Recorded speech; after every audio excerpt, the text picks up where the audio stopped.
영적 지식과 경건한 삶을 돕는 도구, 보며 듣는 지행책방, 참된 구원의 확신, 윌리엄 거슬이 지음, 그 책의 사람들 편엠.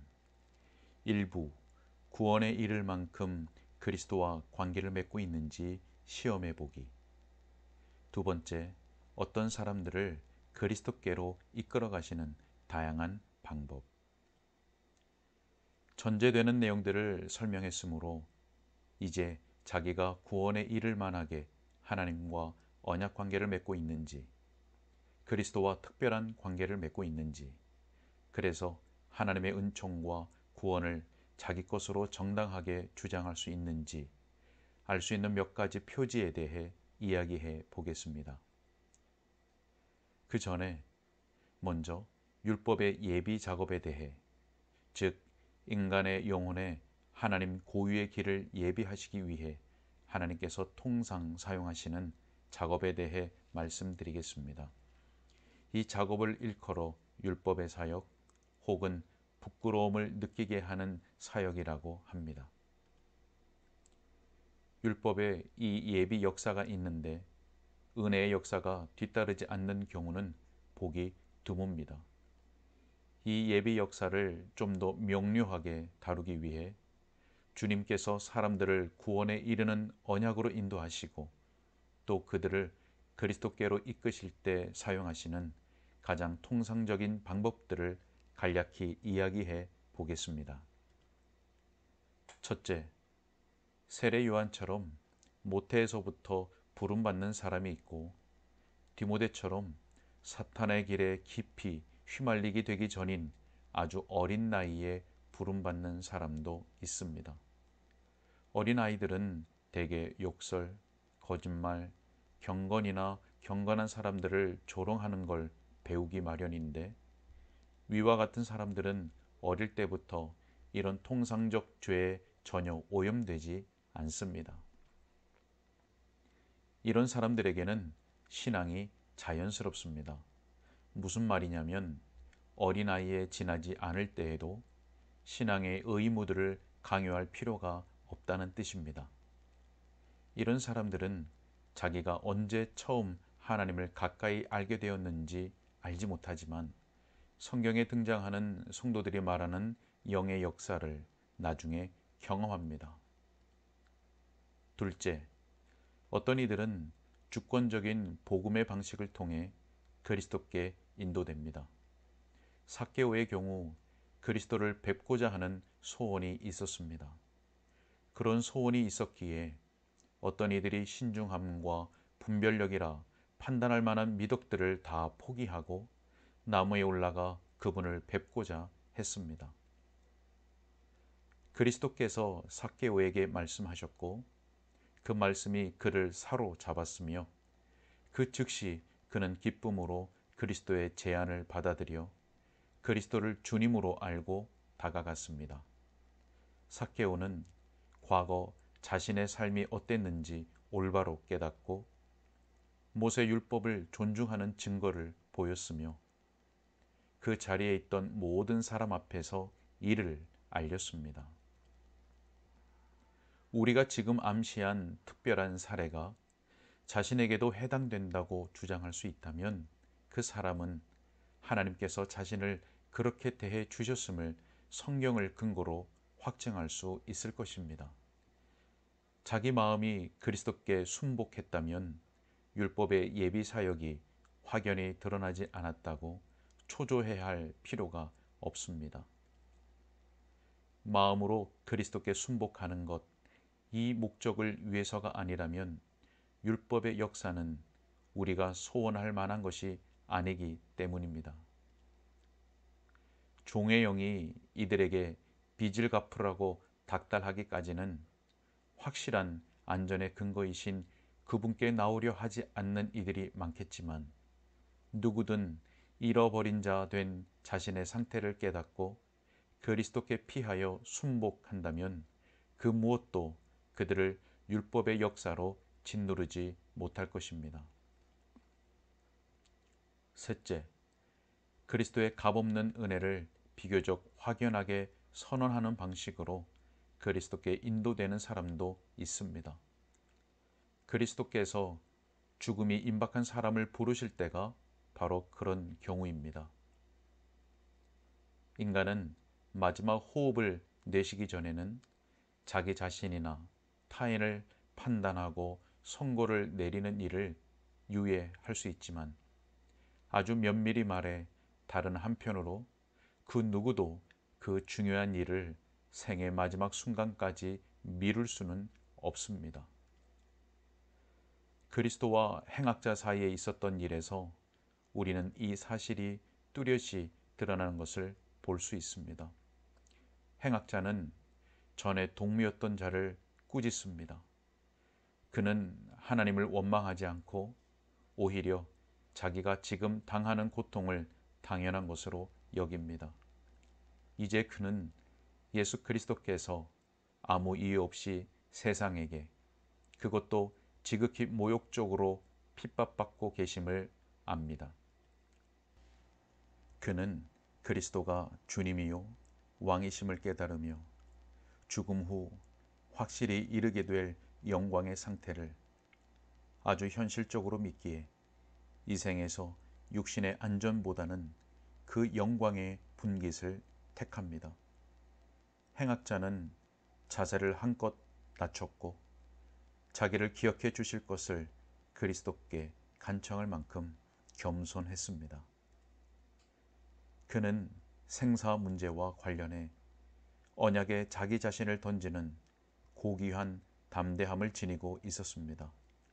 또한 그리스도의 완전한 충족성에 큰 믿음을 가지고 있었기에 그리스도께서 그저 기억을 불러내기만 해도 만족할 만하게 본분을 이행해 주실 것이라 판단했습니다.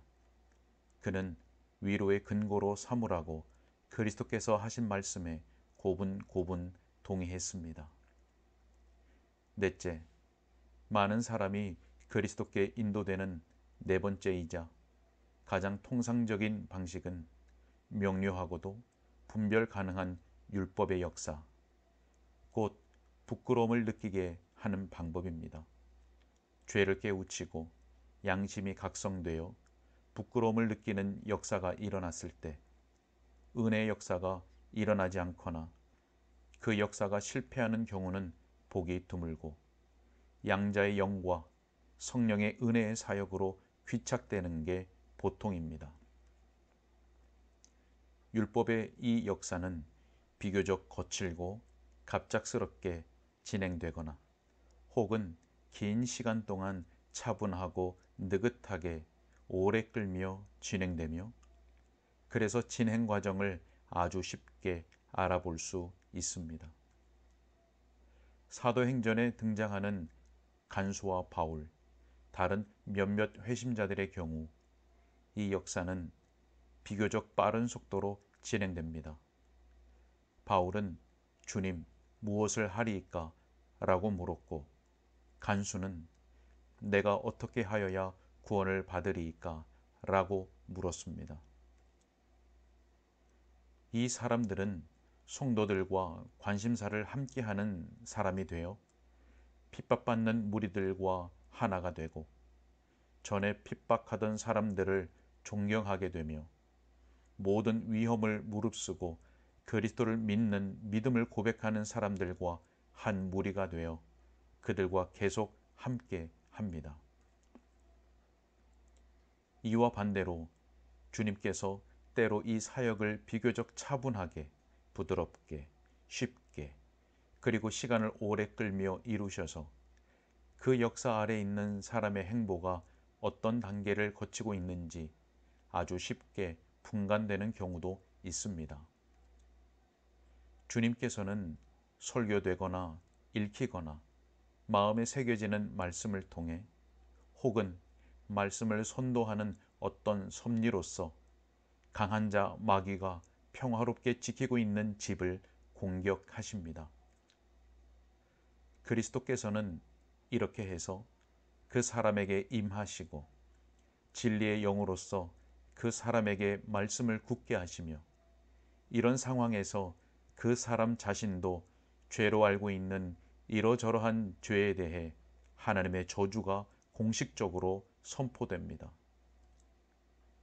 너에게 그런 죄책이 있으므로 성령에서 고발하는 그 사람이 바로 너라고 성령께서 그 사람을 깨우치시고 그 사실 위에 잡아 매십니다.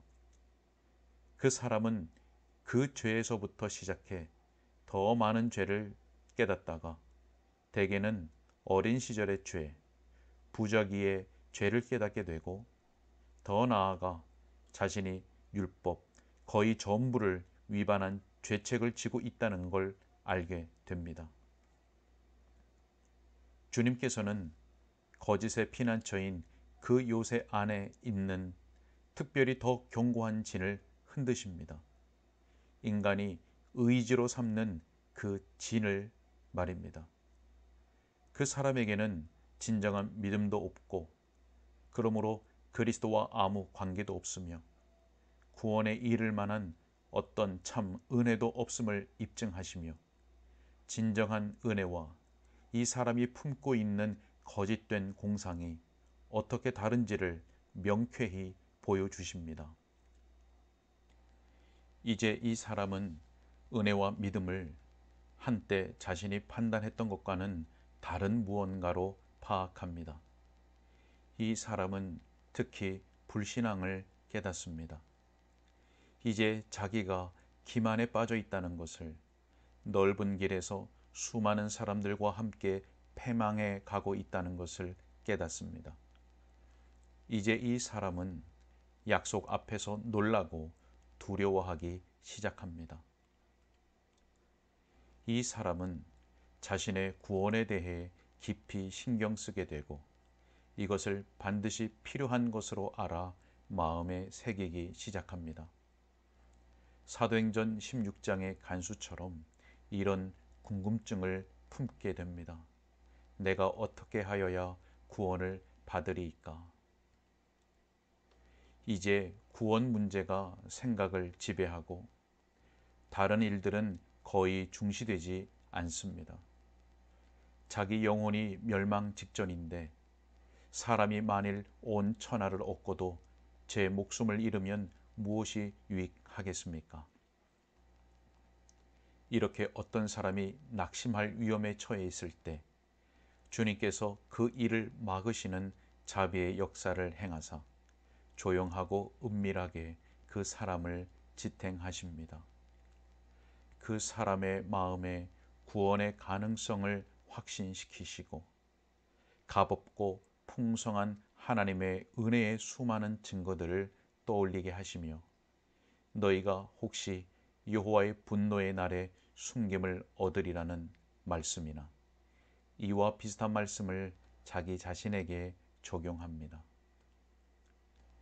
이렇게 구원받을 가능성을 발견한 뒤 그 사람의 영혼에는 소원의 역사가 활성화됩니다. 그러나 때로 이 소원이 방향을 잘못 잡아 이렇게 표현되기도 합니다. 우리가 어떻게 하여야 하나님의 일을 하오리이까?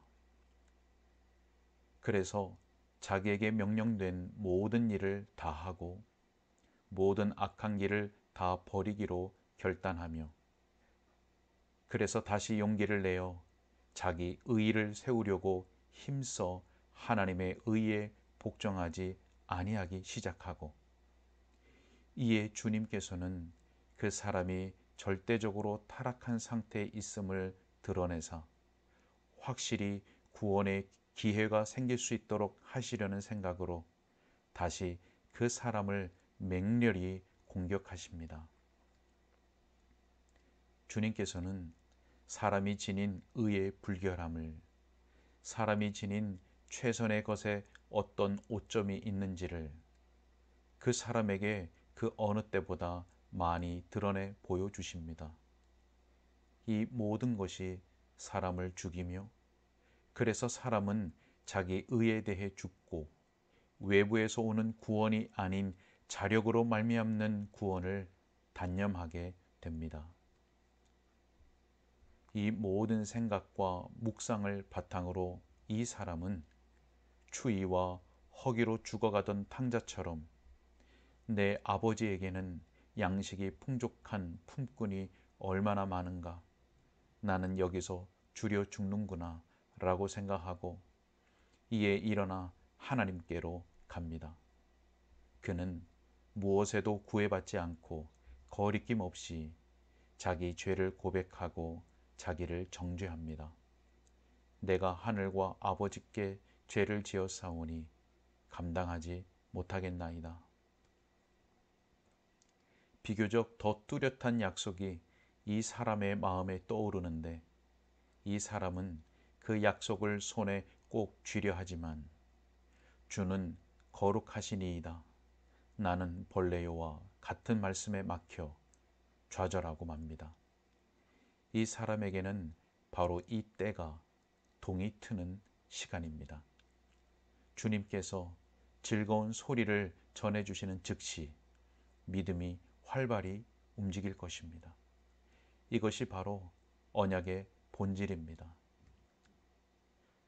우리가 하고 싶은 말은 주님께서 어떤 사람을 이처럼 대하시기도 하며 죄와 부패를 깨우치시고 자기가 얼마나 공허한 존재인지를 알게 하시어 구원을 자신에게 꼭 필요한 것으로 여겨 마음으로 받아들이게 하시며 그 구원을 위해 하나님께서 정해주신 수단들을 이용하는 단계로 들어가게 하신다는 사실입니다.